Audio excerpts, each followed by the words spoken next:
Maligayang pagbabalik sa Rai Movie Recaps. Narito na naman po tayo para sa isa na namang magandang pelikula na pinamagatang I Win Sword of Serenity na napalabas noong 2019. Ito ay patungkol sa isang lalaki na kung titignan mo ay tila inosente at walang alam pero siya pala ang deadliest samurai sa kanilang lugar. Kaya't ano pa ang ating hinihintay? Sit back, enjoy and relax labyo. Nagsimula ang pelikula sa isang samurai college, kung saan ang tatlong malalapit na kaibigan na nagngangalang Kobayashi Kinpei, Koide Sinusok, at Sakazaki Uwane ay sumasailalim sa kanilang huling pagsasanay. Sa oras na iyon, tinalo ni Kinpei si Sinusok sa isang tunggalian at pagkatapos ay hinamon si Uwane. Nakapagtataka, madaling natalo ni Uwane ang Kinpei ng may kalmado at ilang galaw lang. Matapos makumpleto ang kanilang pagsasanay, nagsimula ang trio sa paglalakbay pabalik sa kanilang bayan. 3 taon na silang nag-aaral para maging kahalili ng kanilang mga pamilya. Hindi lamang magkaibigan, ngunit konektado rin sila bilang magkapatid sa pamamagitan ng kasal. Si Kinpei ay kapatid na lalaki ni Sinusok ngayon, at sa lalong madaling panahon ay pakakasalan ni Iwin ang nakababatang kapatid na babae ni Kinpei, si Kobayashi Nao. Pagdating sa kanilang bayan, naghiwalay sila ng landas upang muling makasama ang kanilang mga pamilya. Sa oras na iyon, mainit na tinanggap si Yuin ng kanyang pamilya, at excited na ibinalita sa kanya ng kanyang ina ang tungkol sa mga paghahanda para sa nalalapit nilang kasal ni Nao. Kasabay nito, nakakatanggap din ng mainit na pagtanggap si Kinpei. Lalo na nang dumating siya na may dalang gamot para sa kanyang ama na na-stroke kamakailan. Habang pauwi si Shin-Osuke, isang estranghero ang agad na lumapit sa kanya. Iginiit ng lalaki na sundan siya ni Shin-Osuke. Nalilito, pumayag si Shin-Osuke, at napunta sila sa isang lugar na tinatawag na brothel. Doon, nagpahayag ang lalaki ng nakakagulat na balita. Ang asawa ni Shin-Osuke, si Mei ay kasangkot sa isa pang lalaki na nagngangalang Kawai Hisataka. Sinabi ng lalaki na hindi na sinuot ni Mei ang hairpan na ibinigay sa kanya ni Sinusok, ngunit sa halip, isinuot na niya ang isa na ibinigay ni Hisataka. Natigilan sa paghahayag na ito, si Sinusok ay nagmadaling umuwi upang alamin ang katotohanan. Pagdating niya, nakita niya si Mei na nakasuot ng torvesocial hairpan na inilarawan ng lalaki. Nadurog ang puso at pakiramdam na pinagtaksilan, gumawa ng marahas na hakbang si Sinusok. Tinapos niya ang buhay ni Mei gamit ang kanyang katana, hindi nakayanan ng sakit ng pagkakanulo sa kanya. Di nagtagal, nakatanggap si Kinpei ng mapangwasak na balita mula sa lingkod ni Sinusok na kinuha ni Sinusok ang buhay ng nakababatang kapatid na babae ni Kinpei.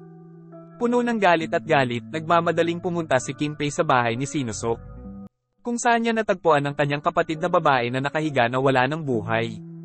Kung ulo ang galit sa loob niya habang hinarap niya si Sinusok, hinihingi niyang malaman kung bakit siya nakagawa ng walang pusong pagkilos laban kay Mei.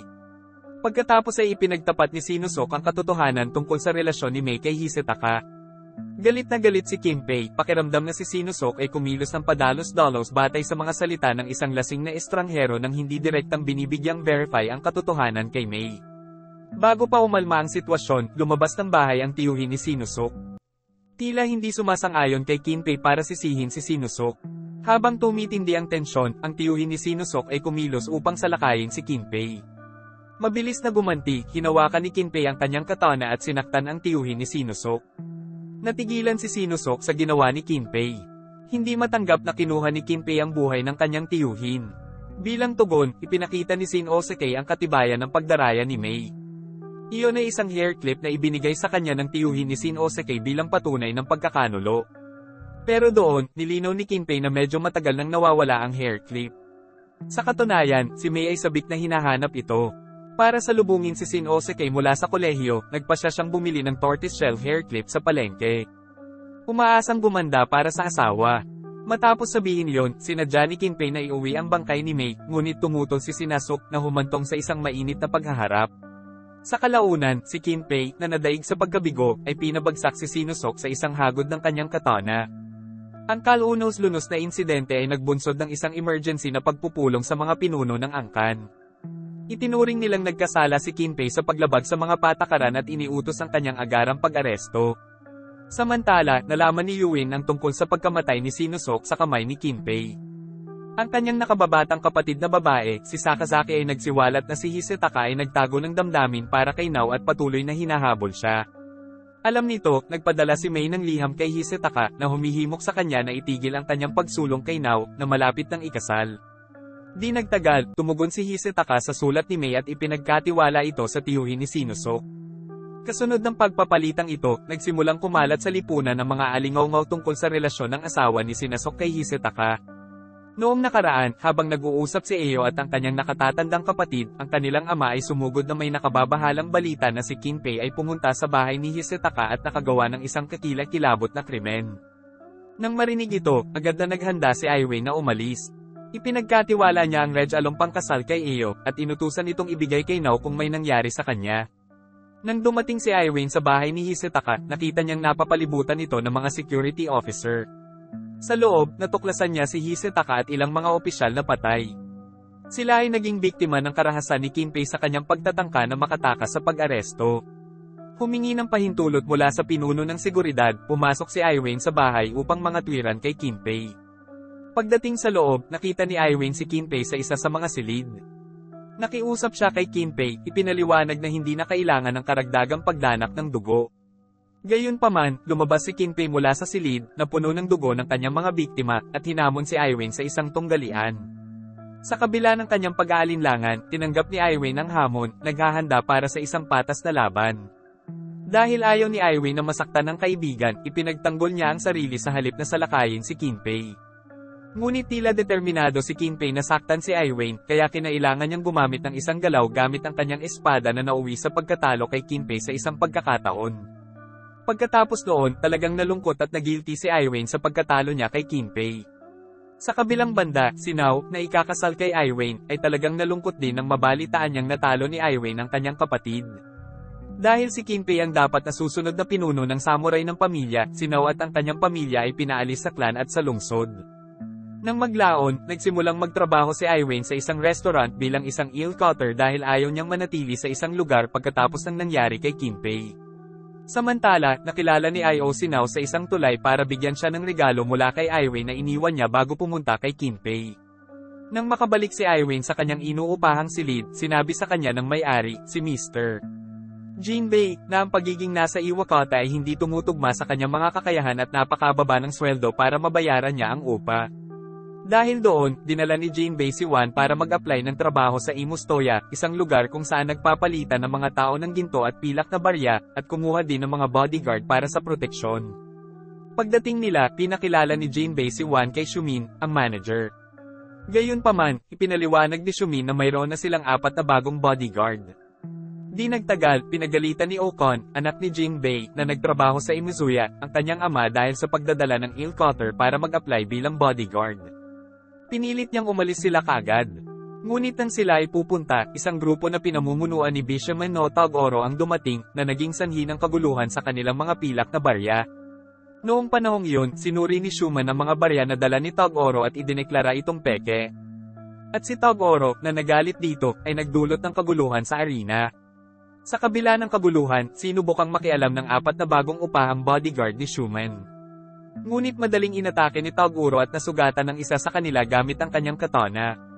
Sa gitna ng lahat ng kaguluhan, nagpakita si Hichiman, ang may-ari ng Azumo. Kasabay nito, nagdala si Taguro ng isang upahang samurai upang labanan ang mga bantay ni Azumo.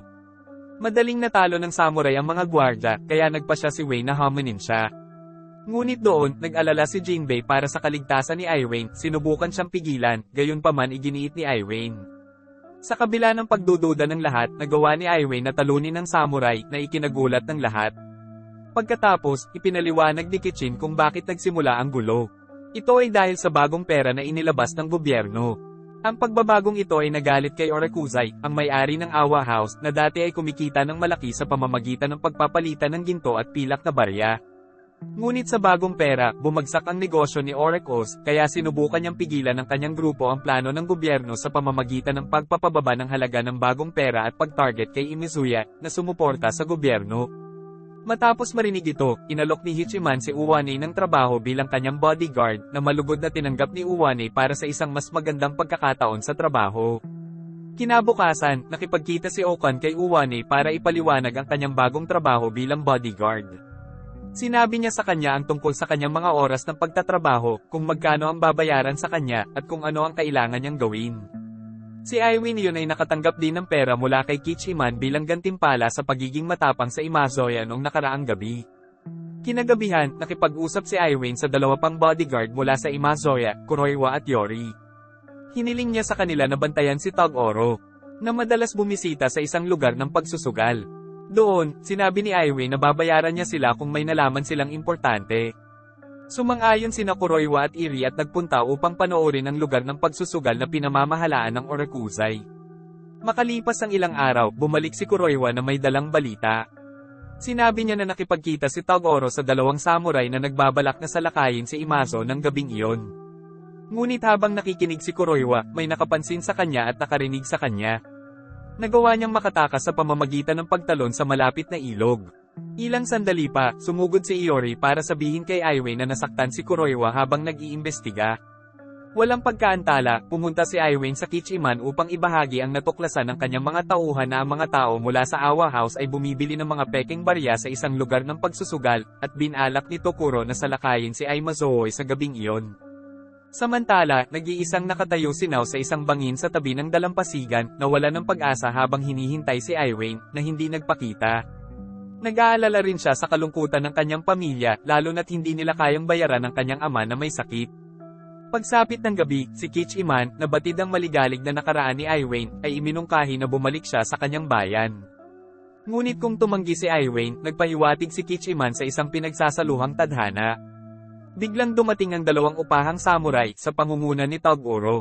Mula sa ibang direksyon, sinalakay ni Tog-Oro si Kichiman. Sa kabutihang palad, namagitan si Uwane at hinimok si Tog-Oro na umalis ng mapayapa. Gayunpaman, tumanggi si Tog-Oro at sa halip ay inatake si Uwane. Pagkatapos ng isang mahigpit na laban, natalo ni Uwane si Tog-Oro at ang isa sa kanyang upahang samurai na sumalakay noong gabing iyon. Maya-maya ay dumating ang mga security officer upang arestuhin ang mga umaatake. Sa kasamaang palad, nasaktan si Ayain sa laban, kaya tinulungan siya ni Okon sa kanyang mga pinsala. Habang ginagamot siya, ibinahagi ni Ayain ang kanyang malungkot na nakaraan, kabilang ang kanyang kwento ng pag-ibig, at ipinaliwanag kung bakit hindi na siya nakakakita ngayon pagkatapos ng pagkamatay ng kanyang kapatid. Pagkalipas ng ilang araw, gusto ng maraming tao na palitan ang kanilang mga barya sa katimugang pilak para sa mga gintong barya, na naging dahilan upang bumaba ang halaga ng mga barya sa katimugang pilak. Sinadya ni Warakusai na ibenta ang Southern Silver Coin sa mas mababang rate habang nag-alok si Imizuya ng mas mataas na rate. Sa pangako ng mas maraming pera, ang mga tao ay nagsimulang bumili ng Southern Silver Coins mula sa Alwa House at ibenta ang mga ito sa Imizuya. Sa oras na iyon, napagtanto ni Kichiman na maaaring mabangkarote nito ang Izumaya dahil patuloy na bumababa ang halaga ng Southern Silver Coin. Gayunpaman, kinailangan nilang sundin ang mga alituntunin ng pamahalaan at bumili ng Southern Silver Coin sa mas mababang halaga. Kinabukasan, maraming tao ang sumugod sa Alwa House para bumili ng Southern Silver Coin, ngunit napakarami nilang binili kaya naubusan ng mga tunay ang Alwa House at kinailangan pang ihalo sa mga peking barya.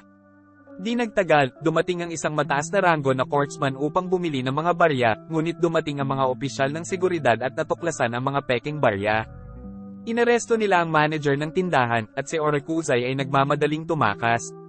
Kinagabihan, ang mga taong bumili ng mga barya ay nagtipon kasama sina Kichiman at Aiwei, kasunod ng plano ni Aiwei na hulihin si Orakuzai. Kahit na ang lahat ng nagtrabaho sa Awa House ay inaresto, nanatiling malaya si Orakuzai. Pagkatapos ng pulong, sinabi ni Okon kay Aiwei na nalutas na ang mga problema ni Aimazoe at hiniling sa kanya na makipagkita kay Nao, na naghihintay sa kanya. Ngunit sa kanilang pag-uusap, biglang sumulpot ang isang samurai at kinidnap si On. Lumalabas na ang lalaking iyon ay nagtatrabaho sa Orasai, na sinisi si Woni sa pagkasira ng kanyang negosyo. Nang inutusan ni Orasai ang samurai na umatake, ibig sabihin, binalingan siya ng samurai at pinatay siya, pagkatapos ay inatake niya si Wani, ngunit nagtagumpay si Wani na talunin siya sa huli. Kinabukasan, pinuntahan ni Aiwei ng kanyang guro sa Samurai College. Humingi siya ng paumanhin dahil hindi siya nakadalaw kaagad. Sa oras na iyon, nag-usap sila saglit bago siya niyaya ng kanyang guro na mag-practice. Ngunit si Aiwei ay madaling nabugbog ng kanyang guro. Pagkatapos ng pagsasanay, binigyan siya ng kanyang guro ng liham mula sa isang sikat na brothel sa malapit. Nakapagtataka, galing ito kay Nao na nagtapat ng pagmamahal sa kanya. Ipinaliwanag ni Nao na sa kabila ng kanyang pamilya ay pinalaya sa lungsod sa Kimpei, pinatay niya, mahal pa rin niya si Wayne. At dahil nahihirapan ng kanyang pamilya, nagpa siya si Nao na maging isang owiran, isang high-class courtesan. Alam niyang hindi sila maaaring magkasama, ngunit gusto niyang malaman ni Wayne na nasa lungsod pa rin siya, hindi nagtagal ay lilipat siya sa ibang lungsod. Matapos basahin ang sulat ni Neo, nagmadali si Yuwei na hanapin siya sa gitna ng parada ng Oren, na hudyat ng kanyang pag-alis sa ibang lungsod. Sa wakas ay naabot siya, tinawag siya ni Yuwei.